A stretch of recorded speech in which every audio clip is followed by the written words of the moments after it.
Alors, passons de l'autre côté du terrain, peut-être avec l'attaque de Minnesota contre la défense de Denver. Par où commencer? C'est vrai que la défense de Denver, je trouve que il y a pas mal de mauvaises conceptions là-dessus. Et j'ai envie de dire qu'à la fois, ils sont bons et pas bons. Si je puis m'exprimer ainsi, avant que les fans de Denver me sautent à la gorge. Mais en fait, je pense que on a Jokic qui est encore quelqu'un qu'on peut cibler et peut-être, on va dire, qui est encore le maillon faible de cette défense. Alors, ça veut pas dire qu'il est mauvais, mais c'est peut-être le plus faible des maillons de la chaîne de Denver. Et donc, c'est par lui que ça attaque. On a vu que les Lakers faisaient ça. Mais, premièrement, il est quand même pas si mauvais que ça. Et deuxièmement, il y a aussi toute une capacité autour de l'aider et de compenser. Et globalement, on a affaire à une très bonne défense de demi-terrain. Encore une fois, je l'ai déjà cité sur des previews de playoffs ou autres, mais Denver est vraiment une excellente défense de demi-terrain. Et on l'a vu contre les Lakers aussi. Donc, il y a un peu ce double aspect à la fois, je trouve, où en effet, on a un peu cette option... Enfin, non, je recommence. On a une très bonne défense, d'un côté, et de l'autre, c'est vrai que, comparé à la majorité de pas mal de très très bonnes défenses, il y a tout de même ce maillon faible qui n'est pas présent chez toutes les défenses élites. Voilà, peut-être si on peut le formuler comme ça. Et encore une fois, j'insiste, ce maillon faible, c'est pas si facile que ça de l'exploiter, mais c'est possible. Je pense. Donc, toujours un peu compliqué de juger de ça, parce que, pourquoi est-ce que je dis ça en fait? Pourquoi est-ce que j'expose un peu cette dualité? C'est que, en vérité, on a affaire à une très bonne défense, mais qui peut être ciblée si on a les bons atouts. C'est ça en fait le point clé, pour moi. Et on a vu que les Lakers avaient les bons atouts, même si ces atouts-là, ils commençaient un peu à avoir 40 ans bientôt. donc ils n'ont pas pu toujours l'attaquer très bien avec LeBron, je veux dire. Parce qu'un vrai LeBron de pick and roll, le vrai LeBron dans son prime, à mon avis, peut faire plus de dégâts que ce qu'il n'a fait, déjà. Mais voilà, je pense que c'est une défense qui n'est pas élite malgré tout, on va dire. Voilà, il y a des défenses de type, Minnesota par exemple. Minnesota, c'est une défense qui, je pense, face à peu près tout type d'attaque, peut être élite. Le truc avec Denver, c'est que il y a quelques points où, selon le match-up, tu peux attaquer. Mais, globalement, ça reste quand même très bon. Mais donc maintenant, la question qui nous intéresse, c'est quid, cette fois-ci, et précisément là, de l'attaque de Minnesota. Qu'en est-il avec ce match-up particulier? Et c'est vrai que moi, j'ai quand même été un peu plus bas que la moyenne sur Minnesota à l'orée des playoffs, sans doute. Pas tant sur le côté jeunesse, expérience, etc., mais plus pour l'aspect de quid de justement leur attaque de demi-terrain. J'avoue que c'est un domaine du jeu où ils n'ont pas été si bons que ça cette année. Ils ont un peu galéré pour vraiment la création de jeu de demi-terrain, et donc pas, si on en aime un peu la transition, mais voilà, c'est pas non plus une équipe qui, certes, la défense elle est élite, elle est ultra élite, mais l'attaque elle est peut-être pas à ce niveau-là. Et d'ailleurs, pour dire les chiffres un peu précis, ils sont d'ailleurs 12e attaque de demi-terrain de NBA. 12e sur 30, c'est pas mal, mais quand on réduit ensuite, quand on écrème un peu toutes les équipes qui sont pas en play-off, et qu'on se retrouve, 16 équipes en play-off, pour le deuxième tour, on est même à moins que ça, on va tourner autour de 8. Bon, ils sont pas 12e sur 8, vous avez compris, mais vous voyez un peu l'idée, quoi. C'est, voilà, plus les standards montent, en termes de, plus on passe des tours, moins il y a d'équipes, plus le niveau monte, et plus voilà, il faut relativiser des chiffres aussi, des chiffres un peu généraux, mais bref. Voilà, c'est un peu ma crainte, c'est est-ce que Minnesota en a assez sous le pied, quoi. Et si on doit un peu se servir de ce qu'on a déjà vu en playoff, c'est vrai que ils ont fait une très très grande série contre Phoenix. Pour le coup, je dois dire que mes doutes ont été un peu dissipés sur cette série-là, en tout cas. Mais la question que je me pose, en fait, c'est à quel point est-ce que l'excellentissime performance offensive, de création offensive des Wolves, c'est pas aussi un peu la conséquence directe d'affronter une défense de Phoenix qui était pas bonne, en fait. Vraiment, je me demande à quel point est-ce que l'excellente performance de Minnesota, c'est pas juste Phoenix qui était un peu nul en défense, en fait, et notamment pour les points clés. Des points clés sur lesquels, d'habitude, les Wolves sont pas si géniaux que ça, mais qui, là, ils ont été parfaits contre Phoenix. C'est-à-dire, premièrement, l'attaque du panier.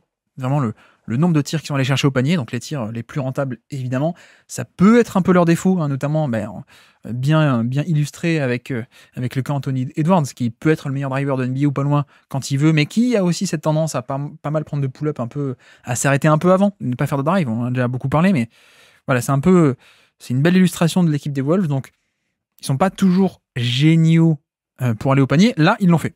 Ils l'ont fait contre Phoenix, c'est-à-dire, je peux vous citer les fréquences de tirs au panier en termes de rang, en termes de percentile, de centile, par rapport aux autres performances, par rapport aux autres matchs de playoff NBA.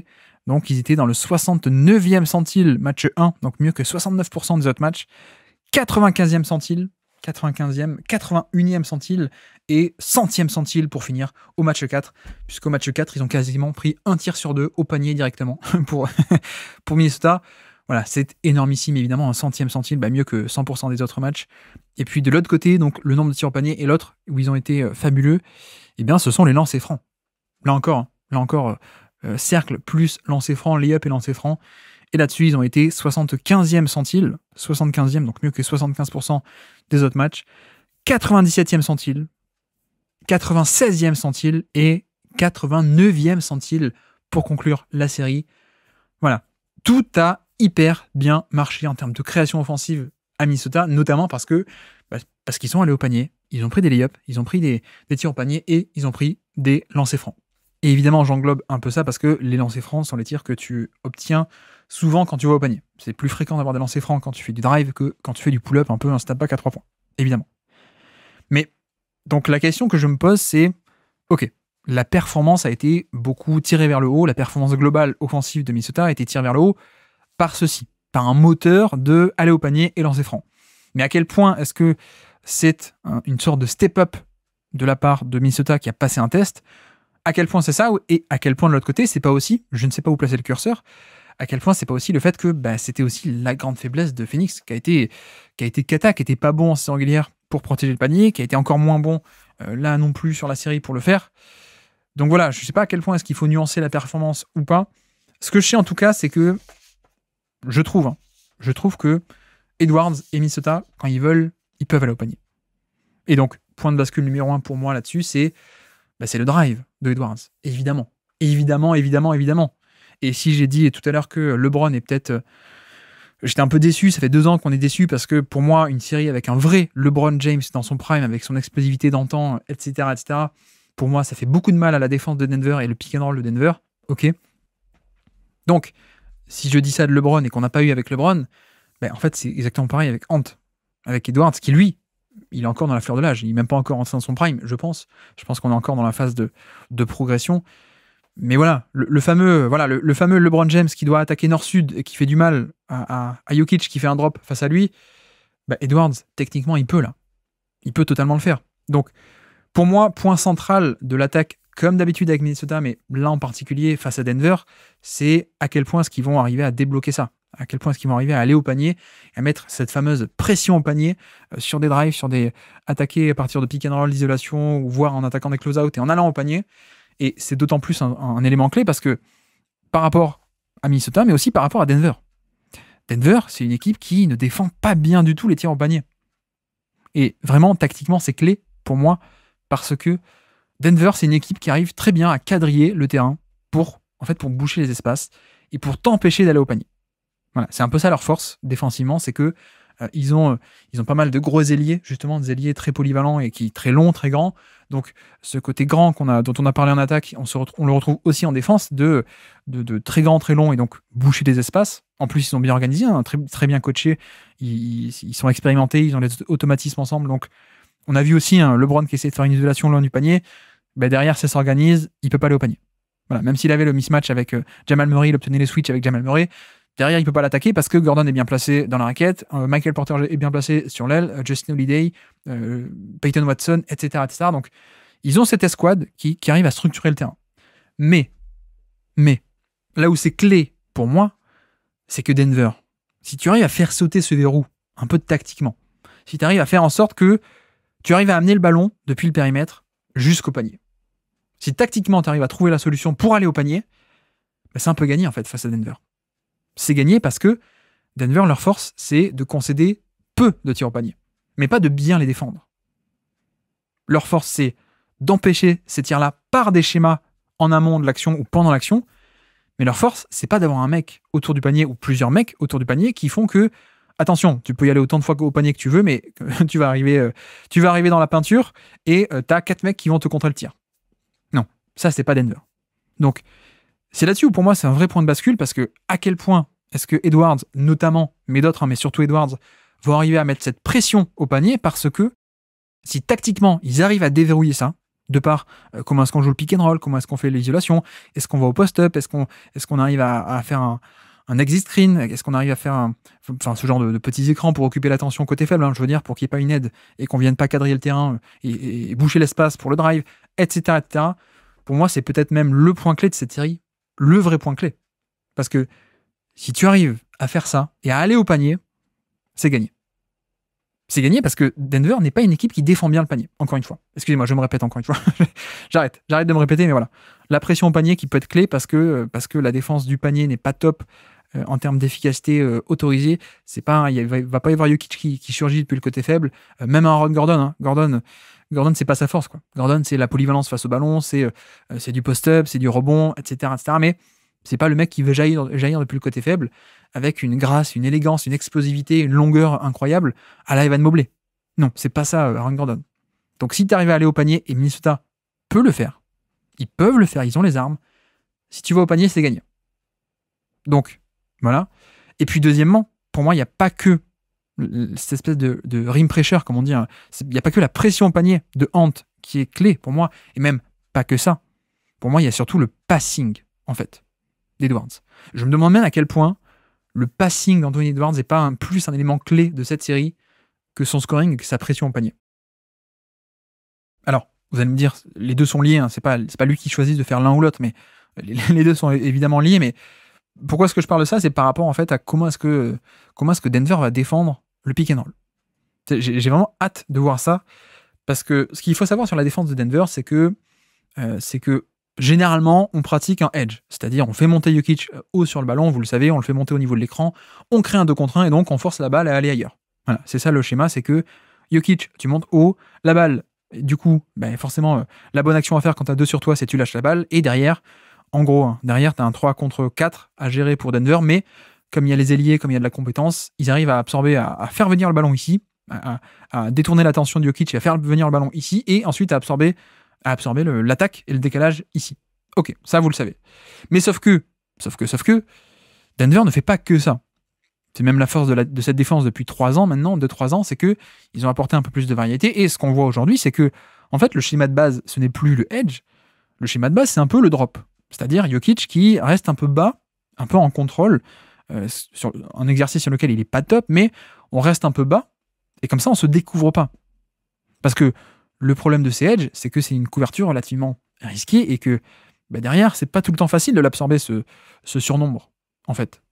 Donc, aujourd'hui, c'est un traitement qu'il ne réserve que à certaines stars et certains joueurs. Et notamment, là on l'a vu, hein, même LeBron James n'avait pas tout le temps ce traitement-là.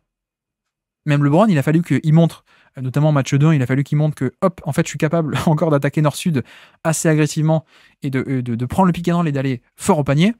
À partir de là, ils ont dit, ok, s'il fait ça, si LeBron recommence à driver comme ça, ok, on fait monter Jokic pour freiner le drive et empêcher le drive dès le début, et comme ça, il est obligé de lâcher la balle.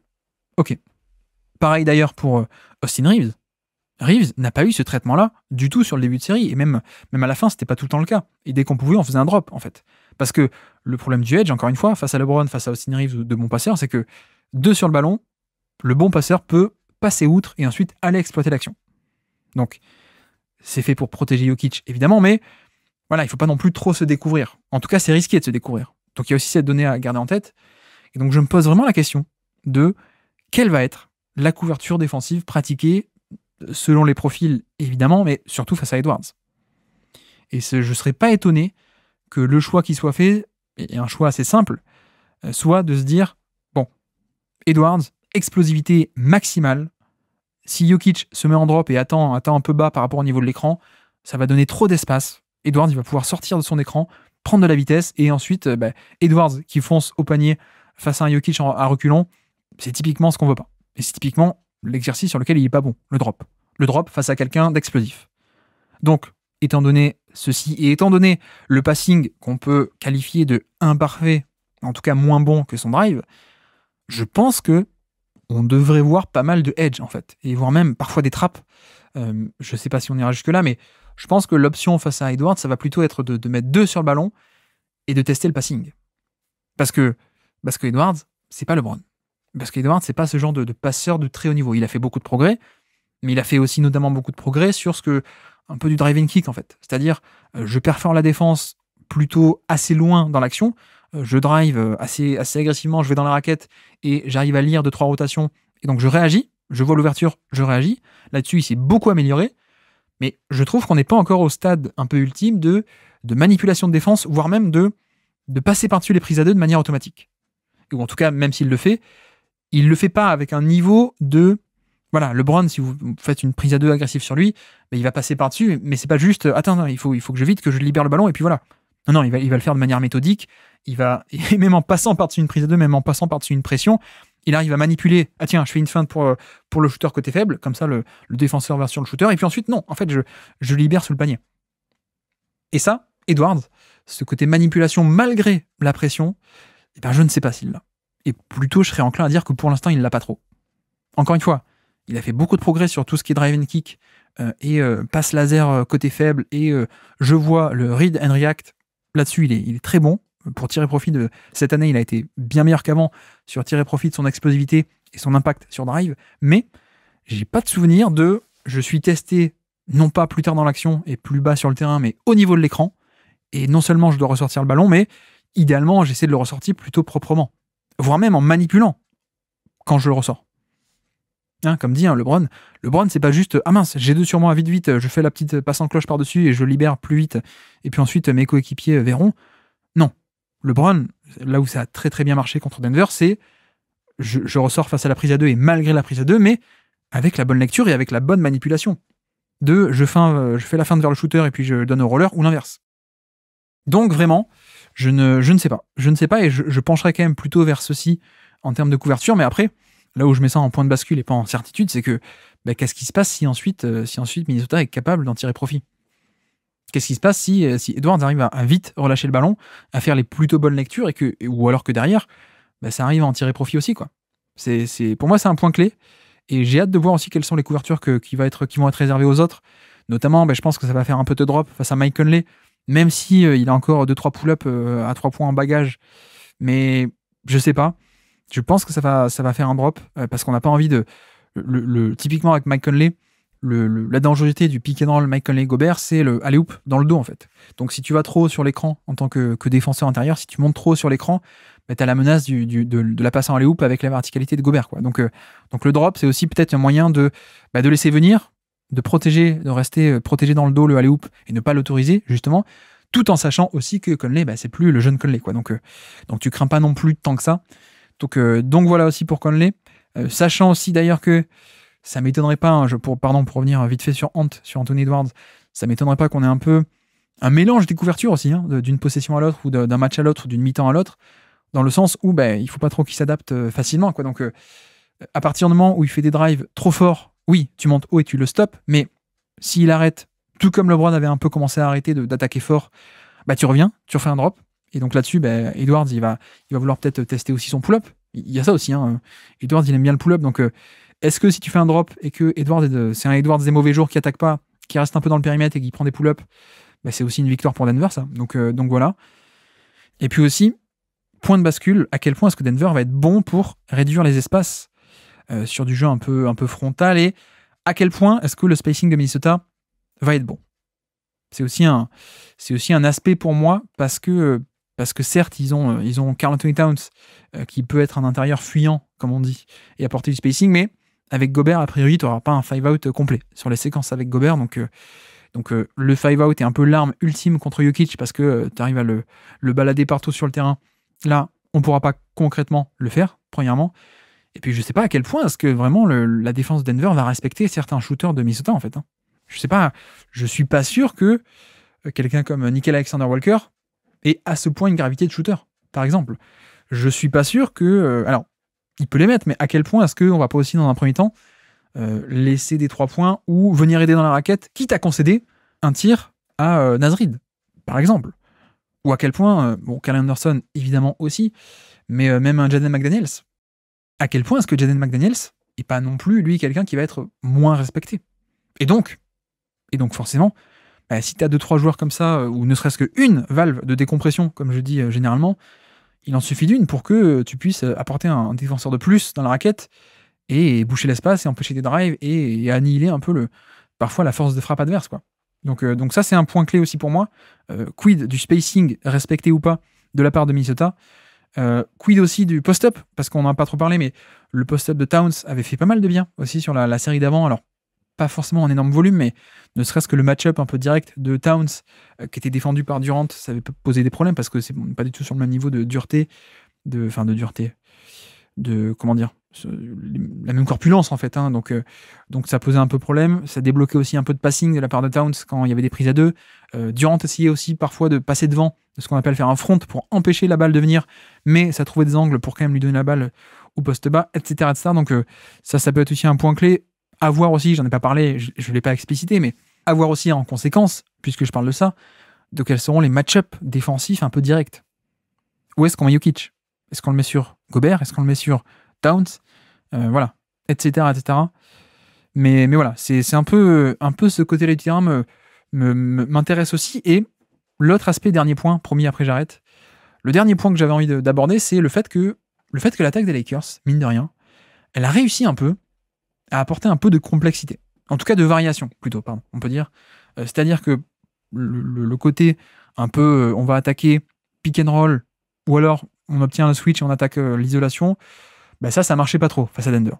Mais ce que Darvin Ham a réussi à faire ensuite sur le reste de la série, je trouve, c'est d'apporter un peu de variété avec pas mal d'attaques au post-up, de LeBron notamment. Et donc ça, c'était des situations où tu peux pas aussi facilement surcharger le terrain qu'une isolation loin du panier. Donc, premièrement. Et puis, on avait aussi forcé Jokic un peu à sortir sur les écrans, mais en faisant des doubles écrans, en faisant les fameuses zoom action. C'est-à-dire que de base, Jokic voulait rester un peu bas sur les pick and roll de Austin Reeves, mais sur des zoom action où il y a d'abord un premier écran, puis un deuxième écran, un dribble end-off, où Austin Reeves reçoit la balle, on arrivait à faire monter Jokic sur l'action. Donc voilà, il y avait pas mal de... Bon, c'était pas la folie non plus, mais un peu de créativité tactique et de variété qui avait été proposée et qui arrivait un peu à attaquer différemment que juste isolation pick and roll, quoi. Donc ça, les Lakers sont plutôt arrivés à le faire de manière pas mal. Donc là, je me pose la question de quid de Minnesota. Ça peut aussi être un point clé, un point de bascule. Je n'ai pas la réponse non plus, mais à quel point est-ce que Chris Finch ou alors son remplaçant, parce que je sais pas si vous avez vu, mais Chris Finch est blessé, il est out pour le match 1. Apparemment, il va pas pouvoir coacher. Le pauvre, il se fait opérer du genou. Mais à quel point est-ce que le staff de Minnesota va arriver à tactiquement à faire des trucs un peu créatifs pour pas attaquer de manière simpliste. Ça me paraît un point clé, là aussi, pour pas laisser Denver dans une zone de confort où, justement, ils sont quand même très confortables. Ils sont quand même très à l'aise. Si tu penses que en 2024, tu peux attaquer Jokic sur pick and roll aussi simplement qu'il y a 5 ans, pour moi, tu te mets le doigt dans l'œil. Ça ne marche plus aussi simplement comme ça. Denver est bien meilleur autour, et en plus, Jokic est bien meilleur aussi qu'il y a 5 ans. Donc un peu le fantasme de on l'implique sur pick and roll et puis c'est fait. Non, il faut plus que ça aujourd'hui. Donc là aussi, je ne sais pas, mais quid de la créativité tactique de Chris Finch et des autres et du staff. À quel point est-ce qu'on va voir des staggers, des sorties d'écran, des doubles écrans pour des jeux off-screen pour Edwards, à quel point on va avoir des dribble end-off pour le faire arriver sur des pick and roll ou des situations, mais en mouvement déjà, et pas forcément allez, donne-moi la balle, je fais mon isolation parce que j'aime bien, parce que je suis le nouveau Michael Jordan et je fais mon isolation. Donc à quel point est-ce qu'on va arriver à le mettre en mouvement, lui notamment, à quel point est-ce qu'on va arriver aussi à développer les fameuses empty action, donc le pick and roll Mike Conley, Rudy Gobert. Quid, donc j'en ai déjà parlé, mais de la couverture défensive qu'on va devoir affronter, ça peut aussi déterminer pas mal de choses sur ce pick and roll, ce empty side pick and roll sur tout un quart de terrain. À quel point est-ce qu'on va aussi enchaîner avec des séquences post-up de Towns, à quel point est-ce qu'on va faire aussi des pick and roll, les fameux pick and roll 45 ou 54, donc 4 et 5, le poste 4 et poste 5, etc. J'ai hâte de voir aussi, parce que c'est un point clé, à quel point l'attaque de Minnesota peut être plus que simpliste, et peut arriver à trouver des solutions à droite à gauche pour ne pas laisser Denver être dans sa zone, occuper le terrain, boucher le terrain, et jouer de sa taille et de son expertise un peu défensive de demi-terrain. Merci d'avoir écouté cet extrait. S'il vous a plu, l'émission complète est disponible en description et on se donne rendez-vous sur le feed principal du Basket Lab pour l'intégralité des podcasts. À bientôt.